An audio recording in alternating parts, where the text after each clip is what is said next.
Do you know that there are a handful of prevailing theories of what happened? Because, like I said, if that didn't happen, you got to explain it somehow.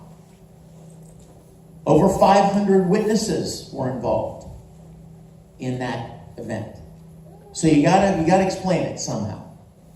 So today, I'm going to share with you the prevailing theories if Jesus did not rise from the dead. You ready? It's going to be kind of fun. Because, again, I know it's early, but we're going to think today. We're going to use our brains, and you don't even have to throw out some pie-in-the-sky faith. I think it's going to be pretty common sense. You ready? Yeah. Oh, this is going to be good. Here's the first one. It's called the swoon theory. Swoon. The theory states that Jesus didn't actually die. He passed out. Right? I could believe from all of the pain and the whipping and the torture and the crucifixion, the theory is that he passed out. And they thought he was dead. So they took him down off the cross, right? And they wrapped him up, put him in a tomb, sealed it up with the stone, and left. And even, what do we know? They put guards at the tomb because they knew what he had said he was going to do. And they're like, make sure that doesn't happen. Or better yet, make sure nobody else messes with it. So there were Roman guards there. And Roman guards, they know their business. You know what I mean? You're talking about the best of the best, militarily. Makes sense so far, right? Like, okay, maybe he passed out. Well, let's examine that for a minute. The Bible says that when the disciples came to the tomb that morning, the stone was rolled away.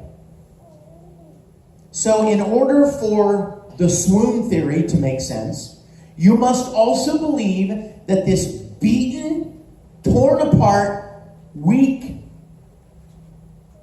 on the edge of death, Jesus, somehow in this swooning, painful, torn apart condition, managed to get his wrappings off himself, and then somehow managed to move the stone away, and then managed to overpower the Roman guards, and then make his way back to the upper room, which we listened to, where he stands in front of his disciples and says, I am risen. Really?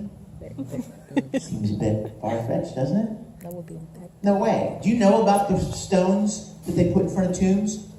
Mm-hmm. I'll tell you a little bit about them. They weren't just like you see these little pretty round discs if you roll back and forth. They were actual big stones, like boulders. And this is what some people don't know. When they would make these sepulchers, they would put the boulder on an incline above the tomb. And once the tomb was finished and once the dead person was put in it, they pulled the wedge out and the stone would go. It was on an incline. You're not moving that boulder. You're not meant to, right?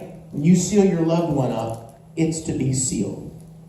So it wasn't just that there was a nice disc-shaped giant coaster made of rock rolled in front of a nice little flat ground, and a couple guys just came along and rolled it away. No, it wasn't that at all.